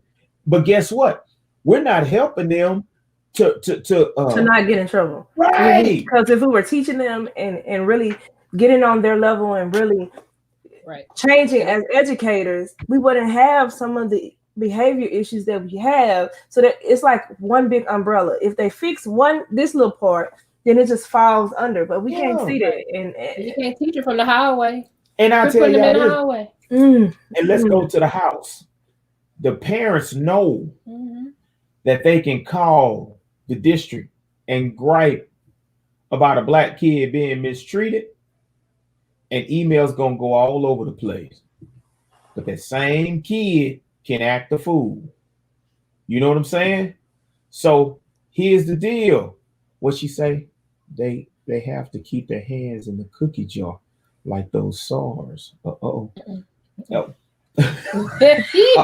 see, Dr. E go tell it. But I'm saying is if the parents know the deal with NAACP and all this other stuff that happened years ago, and it terrified the district. Be honest with you, because I've been working as a campus monitor since 2000, and I know. So that's the ultimate answer. If they speak up and say bringing somebody in to help teach the kids versus trying to sue all the time or make a point, we can do better. But here's the deal. They don't want to. And y'all having this voice here, right here, y'all could go into schools and make every one of those teachers think about it and figure out. Y'all could literally write what you call it, some kind of guidelines to teach them, but they're not going to allow that. All they want to do is show the numbers of how many kids got in trouble last year, how many got in trouble this year, and the new laws. You can't make them run. You can't make them stand against the wall. You can't make them do this. You can't say this to them. You can't do that. You can't. Well, what can we do to help redirect our kids? Leaving them behind. That's what we can do. That's what we're doing. Yep. And we got to think past Ruby Payne. Ruby Payne don't have all the answers. Sorry. What you say? Nothing. We just saying, y'all. This is real conversation. I'm talking about y'all. We are real passionate about this. For one, we've been Ruby Payne to death. We have. Every black kid is not from poverty. They're not. Just like every white kid is not rich. Just like every Hispanic kid doesn't speak Spanish. I mean, but we're trained to see. They don't see it this way. Like tunnel vision. We're trained this one way. This like black kid, when you think of a black kid, poor. We Yeah. think of a black kid behavior problem. 'Cause Well, I had to tell them mine not don't Ruby paint mine. I I had remember. to tell. I remember my son. My, Sorry. my Don't middle do boy. it. My middle boy EJ. They automatically assume that Oh God. because they say he was dyslexic Mhm. and he lived in Dallas on the south side at the time. Oh, he didn't have anything and this and that and the other. I had to go to the school. I drove to ask her. I Sure drove did. to Dallas and had to talk with the principal. I said, ma'am, this young man is very well taken care of and he's very intelligent. So he dyslexic don't mean anything when it came to him. You just automatically dropped him in this pot Mhm. and said, okay, yeah, he can't get right. Right. It's But not. if he was not a black student, there would be compensations for his lack of, Right. and that's a part of him. Yeah. But black students have to fight so hard for regular things. We gotta fight for hard. information that's gonna help our kids. You Hey, know. even black adults gotta fight harder. And then we ain't got enough time on his queue to be talking about. We got time. We got time. Cause I'm just saying. I'm just saying it's a lot. The community, it's like we know we gotta fight harder. How many degrees you got, Nat? 17? How many you got, Virginia? 20? Just two. I just got Two one. apiece. I'm working on another one. But listen, Mhm. I ain't gonna even say it. I ain't What? gonna say it. Say But I'm gonna tell you. But I'ma our tell you this. accolades are not enough. Still not good enough. I say. Right. And I got accolades. more experience Yep. working with kids than half the people I know. like we were told during at PV. I don't know if y'all were told. No matter what, we still got to be 10 steps ahead to even be on the same. And it's we got like to. this. I think it's like non-black. You know what I mean? Non-black high school degree. Black. I mean, non-black high school graduate. Black bachelor's degree. Non-black bachelor's degree. Black doctor's degree. 10 steps Just ahead, like 5 steps backwards. Yep. So we got to have 2 degrees to that first one they got. Got to. Just to get. So our kids, if we have to deal with it, our kids definitely gonna have to deal with it. Definitely. Mhm. Definitely. There goes somebody got mad. And it's definitely up to us Right. because we have to fight for our children. No one is fighting for them. So we have to be that voice. I'll be the first one to say, I harp on parents doing their part. And a lot of issues, our parents got to take the accountability for that. But the other part is we need educators that don't necessarily look like me and you, that we have got to want to change and do something for these students to succeed. Right. Yep. We got to have that unified front. We got to. What happened? Internet gone. Internet's gone. I still see y'all. Huh? Okay. Well, I see Madeline. There you go. Here it come. Okay. He said he come. Baby, we done made the internet hot, huh? Oh, don't worry about me. It got heat up. Hey, it's because I mentioned that person. They were like, "Ooh, she been talking about." Hey, talking about now Ruby. Natalie got in the head. They didn't like that. But Baby, Ruby. the quote of the day. Please don't Ruby. let's say, see, that's why I said what I said.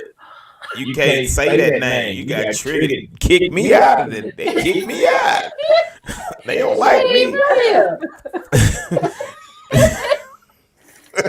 But listen, y'all, for real, it's like we got that situation.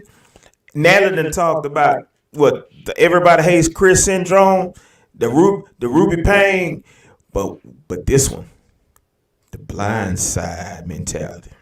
Ooh, Oh, that's one. Yeah. The blind side mentality. They think they can take our kids and teach our kids better than we can how to be us. Did y'all know that the guy from Blindside didn't even like the movie? I read that recently.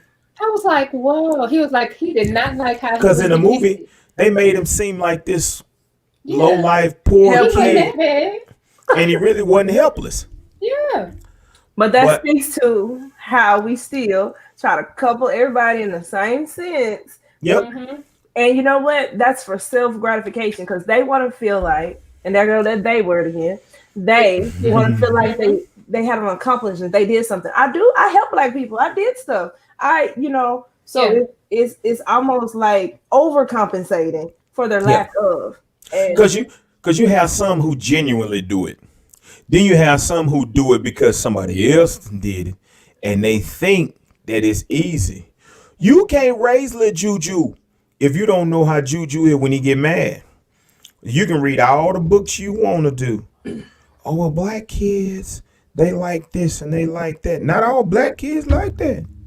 Right. Some of them you got to whoop them, and when you get them in you can't whoop them. Only we can whoop them. Yeah. You see what I'm saying? So, and you can't take every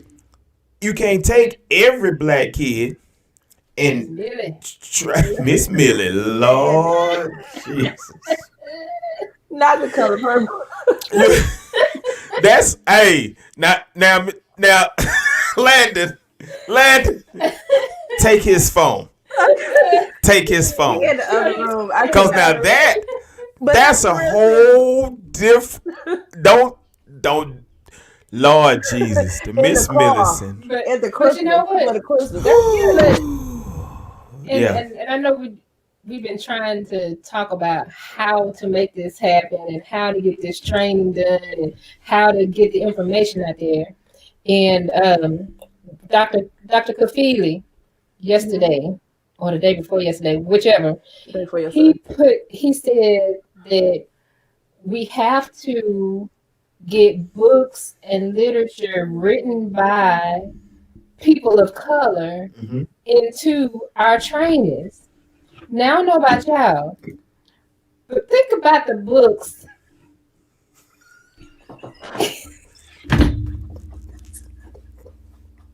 Y'all quit laughing at me. Landon Landon. said you can go home for Christmas all day. Anyway, y'all, think about the books that we are given for these book studies and who the book study is about. It's not a match up right there. Mm-mm. So we have to get, and y'all, it's plenty of books out there, plenty of everything, literature There he is. You got him out there in the garage. about us, for us, about Hispanics, for Hispanics, about somebody, for everybody. But I'm just saying we need But to they gotta integrate want these to. books. They gotta want to learn. They gotta want to have that connection and relationship. That's what we're They got missing to. here. They don't care. We at the point Got of to. It's about the check. And the check ain't all that. Mm. It's about the check.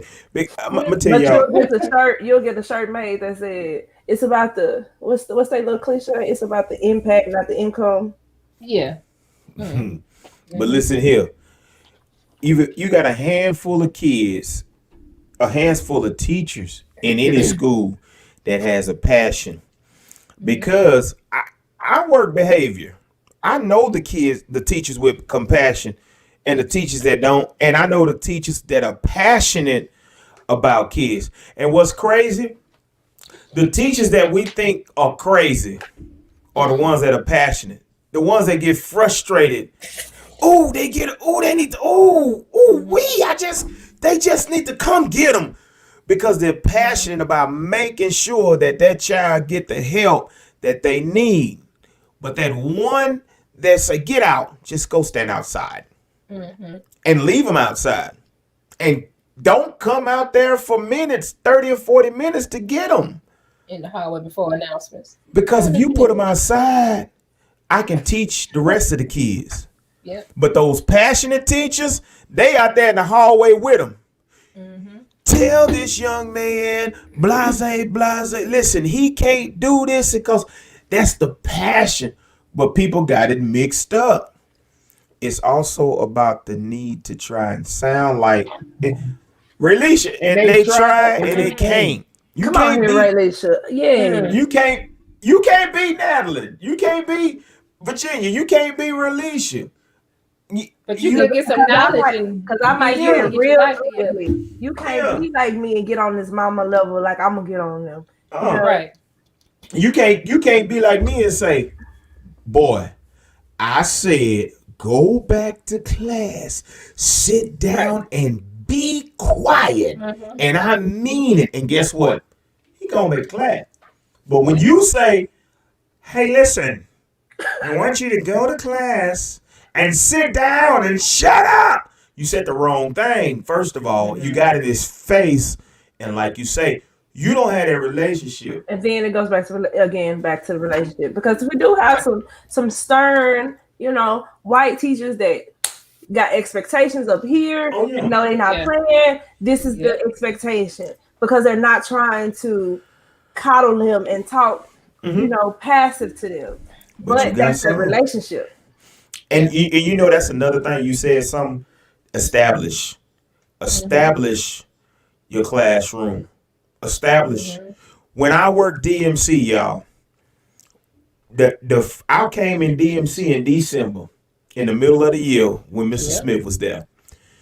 My requirements: you come in, sign in, stand your backpack up against the wall. Do not let it fall. It should be standing straight up in a line. You sit down, do your work, no talking. And when teachers walked in there, they were whispering. It was so quiet. But you gotta do it then. You can't do it in the middle of the year. You can't do it right before school is out. I've watched teachers at the high school try to yell at kids in March. Come on, you ain't been in the hallway. And you yell at this little boy, he done cussed you out. Now you done got scared and went to the office. Y'all see what I'm saying? Yeah. So it's crazy. Need Miss A and Miss Clark. Mr. What's his name? Mr. Sonette. You know, we don't have those people no more. Expectations are the key for students. They were, and I've watched y'all do that. I've watched Virginia. I've watched, and it's because of Virginia that, well, when Miss Bonilla went in the classroom, she had that behavior experience. And both of y'all together. She also has a very good mentor. That's what I was finna say. But look at her. Both of y'all together. That's what I was finna say, because she has the behavior experience, but you know how to grab those kids where they are. Miss Raylisha, I think I've been in her class once or twice this year, and it wasn't even her student. Student in the hallway, So that goes to show you, I can name other teachers. I've never been to their class, but it's about 3 or 4 or 5 of them. That you back in them. Every day. And get ready, because when we go back, they're going to be on a whole nother level. But watch this. I ain't going to say this online. So I'm going to leave it alone. So I'm going to say never mind. So. In these cover streets. But I'm not playing with y'all today. She say, Relicia say, because I say I don't need Q. Right. I can hear her saying that too. I don't need him. Oh, Lord. I've seen Miss Relicia talk to a kid, and I walk through and go just like this. And I keep walking. She ain't asked for me. And that's one thing I've learned too. A lot of the teachers have an issue with other teachers being able to address the kids because they know. And that's when the whole friction started, because, I told you to, I told you to do this, and I told you, and there are kids. Our kids can't stand all that extra frustrations going on. My husband likes to say that he sees it with me and other Black educators that we become the fixer for other teachers. Go to this class. oh, can they come over here? Because this, and he says that Right. we get bogged down in being the fixer for other teachers instead of teaching them how to deal with this. It's easier to send them to me or to send them away than to actually learn what to do. Right. And see, Natalie, she can walk into a classroom in the middle of the teacher and listen, y'all sit down and boom. But once she leave, what happens? It's a wrap. You know, and that's why I stopped going into classrooms because I'll redirect the class in a minute.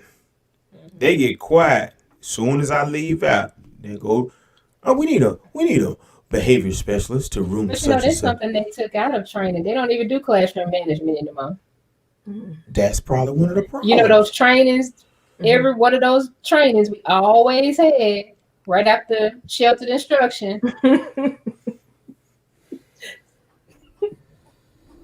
I probably got about 20 shelter instruction books. Was What is shelter instruction? inside list. What is that? It's geared toward They are- Hispanic students. There are linguistical strategies. I can't To get do it what? out right. To help the struggling English language learner. And it's a national book. Oh yeah, it's national. Oh, It's books over there. it's tools to help the ESL student. Yeah. So why y'all get a new book same book every year? They have funds allocated for. They have, Well, but you know what? You know, I'm just gonna put it out there.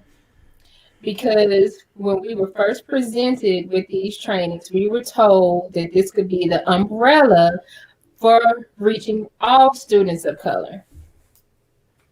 and I will say that the Yeah, I'm not- strategies that you use for an ESL student is also can work for Black students. But Right. when you package it for the ESL student and you don't tell this teacher, oh, you can do these little strategies, read Right. it's not but honestly, we need specific training for Black students. Yeah, for it's really Like- cultural and linguistic Mhm. training.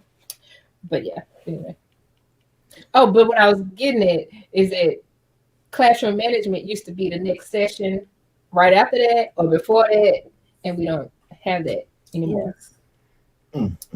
So and that's part of a problem too. Mhm.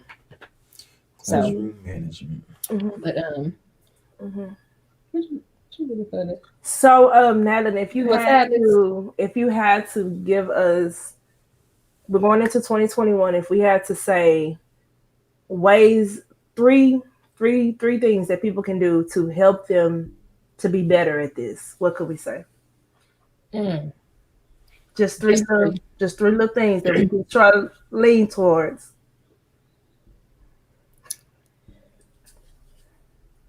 Get knowledge. That means get knowledge of others so that we can overcome some of this hostility that is going on in our communities and in our schools. Because if we get knowledge, we'll get a better understanding of how to work with each other and build with each other, as opposed to arguing and fighting with each other because we don't understand from a cultural aspect or racial aspect. So, and I know we don't like to read all the time, and we don't have to read it, but at least have an open mind and an open mindset. Don't be so closed-minded to things that are different from us. Mhm. I definitely think that is a start. It's not the easiest start, and that's the biggest thing. It's not an easy place to start to dig into these cultural conversations. It's not an easy thing or easy task to begin to get over yourself so that you can learn about the people that you deal with every day. Because you got to be willing to come out of your comfort zone. Mhm. And so it's kind of hard to just say 3 things because It's a lot. it's a lot, but get over yourself so you can come out of your comfort zone and open your mindset. And once you do that, I mean, it just opens your mind to so many different possibilities. I mean, and just I agree. and like me, the more I learn, the more I want to learn. Mm-hmm. You know, so the more I learn about how, like in working with you, for example, you know, the more I learn how our minds work together, Mm-hmm. then I was more apt to want to learn more about, you know, your strengths, Mm-hmm. so we can come bring our strengths together, because my weakness may be your strength Right. and vice versa. But we learn that about each other to build a relationship so that we can all be productive. I agree. I was just gonna add that one thing that we're lacking is we don't tap into who around us.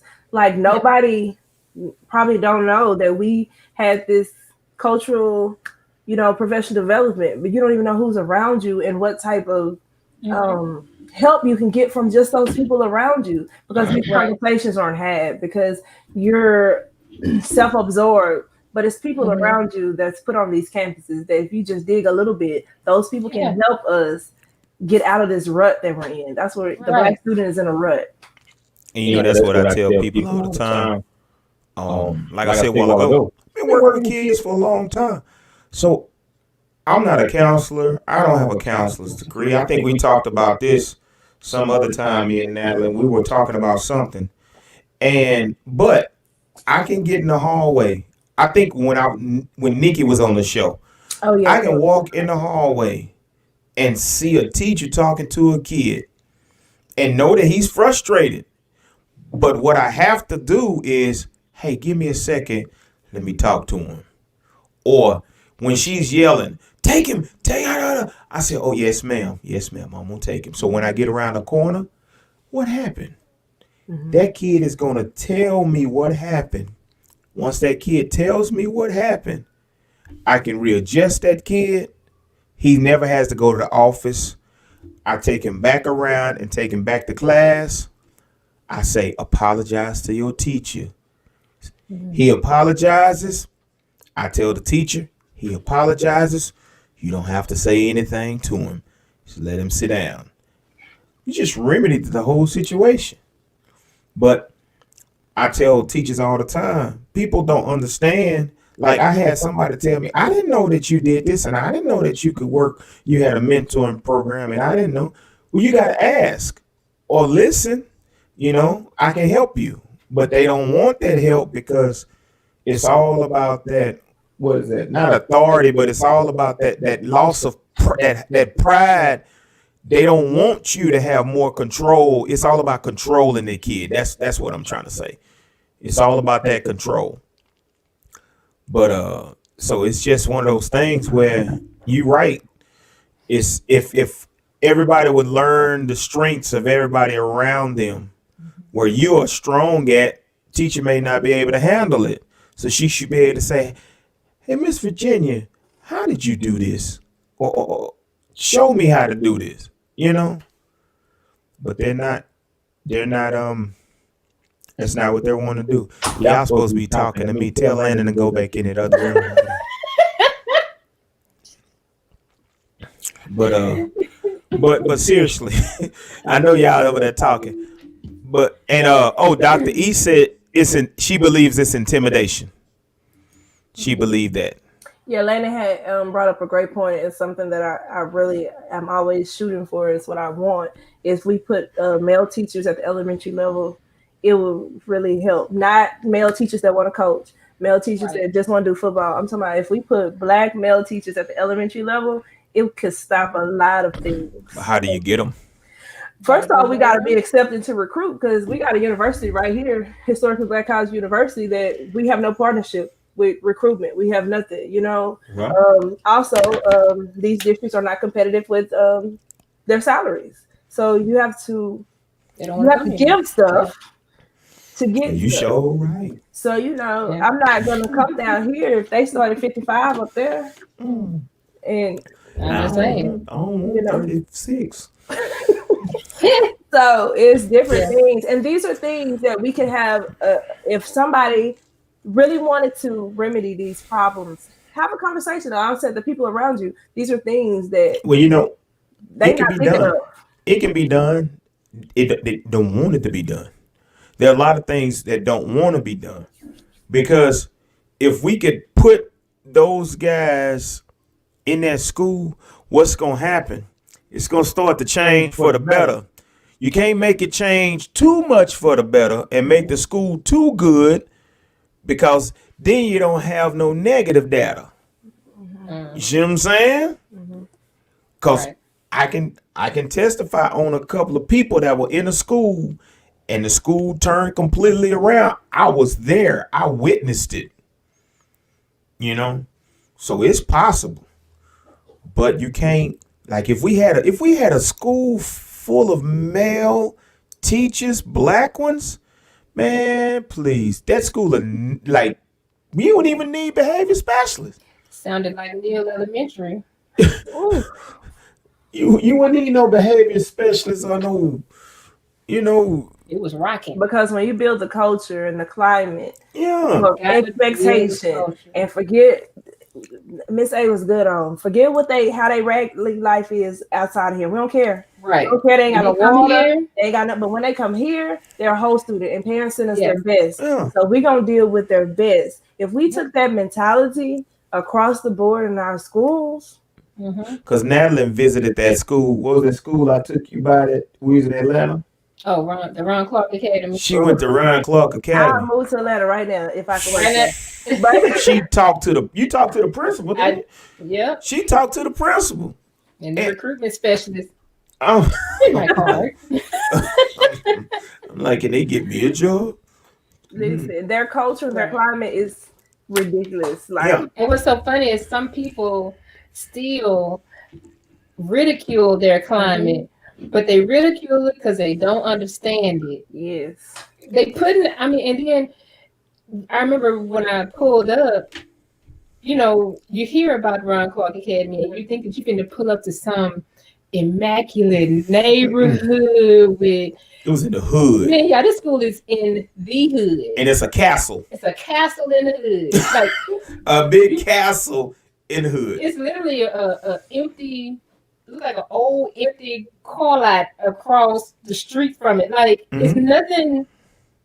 It's just in Atlanta. Fabulous. What? And it's You not know? that far from Morris Brown. Yeah, it's not that far from Morris Brown at all. So you pull down the street, and you're like, "Where the school at?" And you're like, "Oh," And but it's doing so much in the lives of those kids. and that's got to do with the culture. They know the culture. So listen, they got kids, they got teachers in there that go home and make raps about math and raps about English. And they get in the classroom and they, hey, All on video. the tables. The principal, Yeah. they doing this. But why are they doing it? Is because they know what it takes. Because the biggest culture in the world, people don't want to realize it, is hip hop culture. And if you can tap into the hip hop culture, you got you something. And it's not just the rapping, but the culture, the lingo, the way they talk, the type of clothes that they like to wear. It's a whole hip hop pedagogy. Who? It's a whole hip hop way of teaching. Like it's Yeah. a study, Yeah, because here's the deal. and it's not just about music. It's You just didn't- about the hip hop culture. You didn't know this. I did hip hop research back in the day, some years ago, when I was doing Christian rap. Because I thought hip hop was just rap. I thought it was just rap. It's not. It's a way you talk. a way of thinking. Yeah. Hip hop is a walk. It's a walk. It's a hip hop walk. You know? Yeah. So if we can't tune into that, where our kids in the classroom beating on the desk, you bust out with Make A, them a B, rap C, real D, quick. E, F, Yeah. G, H. You know what I'm saying? Stop beating. Go to class. Go to the office. That's what it is. Y'all need to start a school. Yeah. Well, come on then. Come Yeah, on, put yeah. that out in the atmosphere. Y'all need to Yeah, start yeah. y'all in school. Get Go us a ahead, grant plant ride. that seed. Yeah. Because here's the deal. That's the only way that we gonna be able to understand the culture, not only of the blacks. They working with the Hispanics. Y'all right. They working with the Hispanics. But the problem I'm having right now is they putting a whole bunch of money, but the Hispanics in the school are still not in tune because they don't. You know what I'm saying? They working for them, but they don't know how to work with the Hispanic kids. So they still losing Right. all that money. Still losing. Yep. That's right. You gotta meet them where they are. Yeah, meet them where they is. I say is. I'm not an No, English where teacher. they at? Where they at? Meet 'em where they at. Yeah. So I say this, y'all, with this culture, I still think we go back up and scroll back up. It need to be brought into the districts, not just districts Yeah, that's all over. But it's hard to do, especially now. She said that's another conversation. They're all in advanced academics, though. You right, Relisha. You get off the internet. applications are open. Yep, you right. Does anybody in the comments have any Y'all got any topics questions? or questions y'all want us to discuss? Can we wrap it up? Because I think they didn't ask. They stayed in that night. They stayed in. But I will say that while we trying to see if I know somebody gonna come up with a question. And I will say while we're on this, that the teachers they need to be taught, because like you said, every black kid is not the same. You know, they not dealing with the same issues. They're not taking the same medicine. You know, every black kid ain't taking medicine. You know, I had one lady say, "Did you take your pills today?" I don't take no so and so pills. You can't ask the kid that, Right. assuming that he take medicine. Boy, don't take no medicine. He act. That's what I'm saying. See, that's what I'm saying. That's what I'm saying. But we just gotta come to the point to where I don't know, because if we say something to them and we trying to direct them and we say something out the way, they feel like it's out the way. They're gonna go report it. You know. So that's yes. I don't know. Any questions? Nobody got questions? Okay. So since nobody have questions, y'all two have some things going on and some things coming up and some things you've accomplished over the last few months. I know Natalie has something she's working on. She told me you got something you working on, and you had a accomplishment. What was that from? From the Yale. Oh yeah. Don't let me say it wrong. Yale National Initiative. National, Yeah. explain that. I don't know what that is. So basically, it's 55 teachers all over the U.S. and we research and we pick a topic, research, write it, and get published for our learning and seminars and things that we go to. Kicking me out again. Y'all stay in. You out? What I have coming up, I'm a virtual tutor for MindMatch. Now, these templates I'm using. Can you hear me still? But I bought these. Yeah, I can hear you still. oh, okay. I'm at the same time. Oh, I'm sorry. What I have coming up, I'm a virtual tutor for MindMatch. Of course, I am a certified principal, so I'm always looking for a principal job. Hello, somebody. And just trying to succeed as a Black educator to help all students, but specifically our Black students. You're on mute. I can't hear you, Natalie. Oh, okay. Now, Am I back? yes. Okay. No, I was just telling the people that you're what's you doing? Just keep talking. Oh, how good of a tutor that you are. You're a big help, especially I know you're doing ELA right now, but Math is my favorite. she can tutor them babies in math. I mean, I like math too, but she has a way of reaching those children, and they get it, and it stays and it sticks. So I'm looking forward to hearing more about this mind match and how I'll tell you students a little can piece be in about it. it. So Mind Match is a brand new company. It was Okay. created during the pandemic. And why it's called Mind Match is because the student takes an inventory. And so because I'm a rapping on the spot music type of teacher, I have an inventory too. So you wouldn't match a Okay. student. So you're matched with a type of teacher that you can learn from. So Okay. if my student only want straight lecture, they wouldn't match them with me because I'm not that type of tutor. I'm not that type of teacher. So Mhm. my match it's really good. It's really gonna flourish, especially now we finna be possibly shut down again in different parts of the world. But so that's what my So match. this is everywhere. So this is This is- not just Texas, not just local. It's This is everywhere. kids everywhere. This is everywhere. Okay. The company is the founder is from Texas in Houston, but it's completely virtual. Okay. And it's part 2 of my career. Been a lot. Awesome. Yay. Okay. Well, yes, I do have something coming up.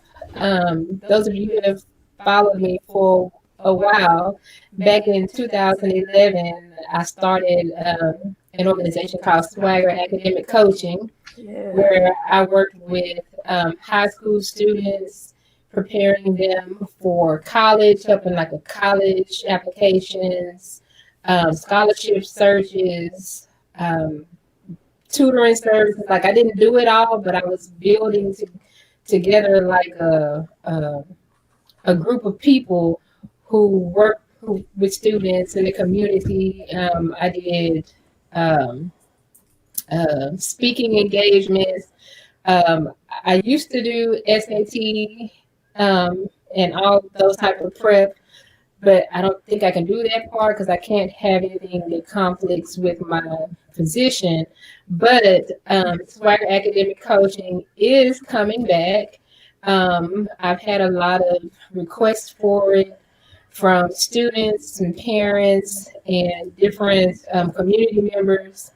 So you'll be seeing different blurbs as they're coming out just to get y'all some information about it. But it'll have scholarship information, college prep information, well, college and career prep information, just basically whatever our high school students need to be successful beyond high school.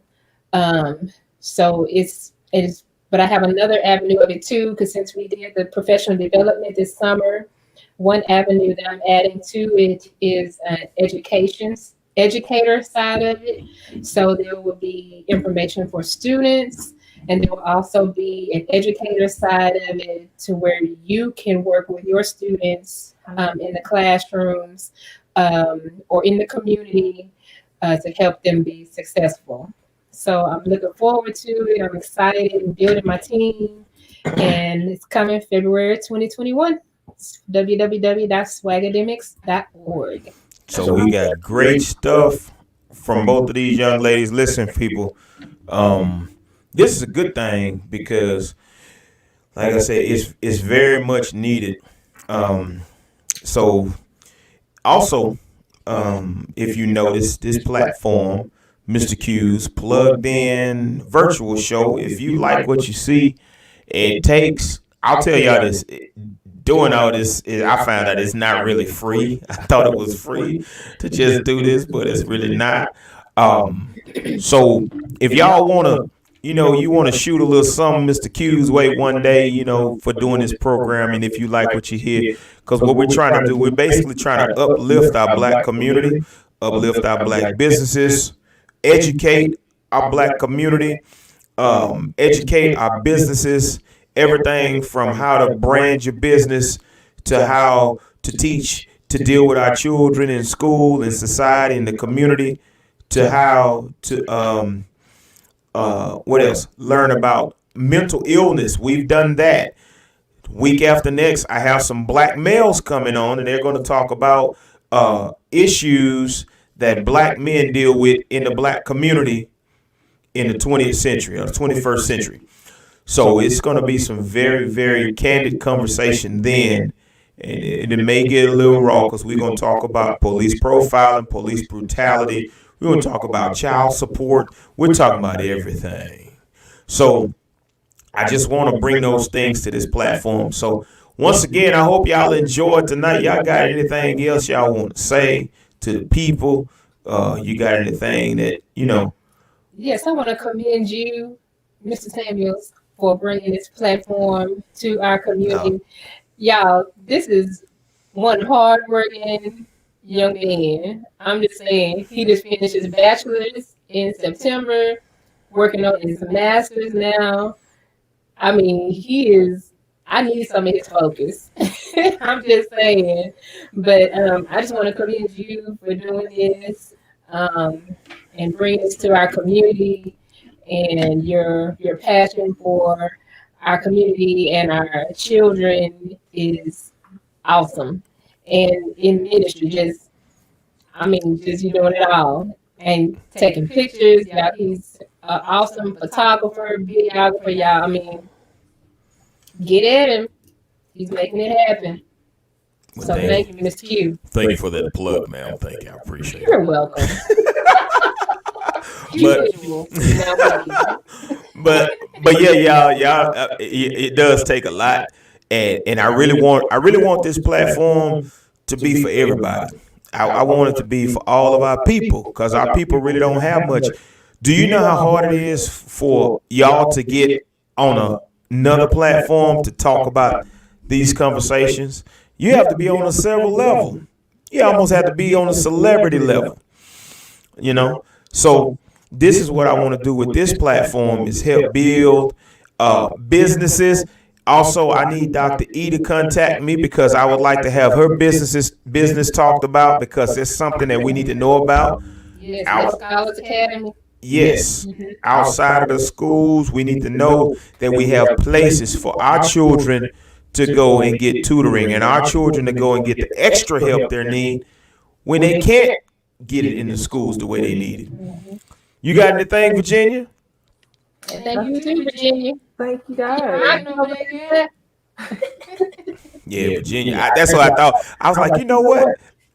I was trying to think. I was like, let's get Virginia, because I know if you and Virginia, y'all gonna talk about it. We're gonna talk about it. Y'all gonna, part one. This is part one, because we can get real raw and uncut. And next time I'm gonna just let y'all run it yourselves. I'm not even gonna be on. Now we got a little ADHD. You can't let us listen. Right, you can't let us do that. I would just be controlling the production room. That's it. If we could get Melissa on here.